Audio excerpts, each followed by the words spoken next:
ನಮಸ್ಕಾರ ಎಲ್ರಿಗೂ ವಿವಿಧ ರುಚಿ ಚಾನಲ್ಗೆ ಸ್ವಾಗತ. ಇವತ್ತು ಟೇಸ್ಟಿಯಾಗಿರೋ ಗೋಳಿ ಬಜೆ ಹೇಗೆ ಮಾಡೋದು ಅಂತ ನೋಡೋಣ. ಬೇಕಾಗಿರುವ ಪದಾರ್ಥಗಳನ್ನು ನೋಟ್ ಮಾಡ್ಕೊಳ್ಳಿ.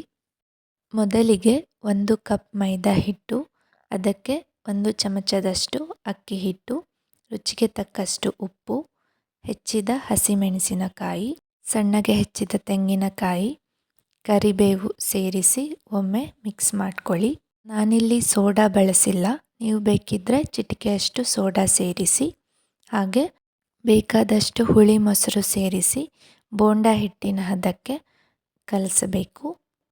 ಈ ರೀತಿ ಹಿಟ್ಟನ್ನು ಚೆನ್ನಾಗಿ ಬೀಟ್ ಮಾಡ್ಕೋಬೇಕು. ನಂತರ ಅದನ್ನು 3 ಗಂಟೆ ಹಾಗೆ ರೆಸ್ಟ್ ಮಾಡಲು ಬಿಡಬೇಕು. 3 ಗಂಟೆ ನಂತರ ಕಾದ ಎಣ್ಣೆಗೆ ನಿಮಗೆ ಬೇಕಾದ ಸೈಜ್ಗೆ ಹಿಟ್ಟನ್ನು ಬಿಡಿ. ಇದನ್ನು ಮಧ್ಯಮ ಉರಿಯಲ್ಲಿ ಹೊಂಬಣ್ಣ ಬರುವವರೆಗೆ ಚೆನ್ನಾಗಿ ಫ್ರೈ ಮಾಡ್ಕೊಳ್ಳಿ. ಈ ಮಳೆಗಾಲದಲ್ಲಿ ಸಂಜೆಯ ಕಾಫಿ ಅಥವಾ ಟೀಯೊಂದಿಗೆ ಬಿಸಿ ಬಿಸಿ ಗೋಳಿ ಬಜೆ ತಿನ್ನಲು ಸೂಪರ್ ಟೇಸ್ಟಿಯಾಗಿರುತ್ತೆ.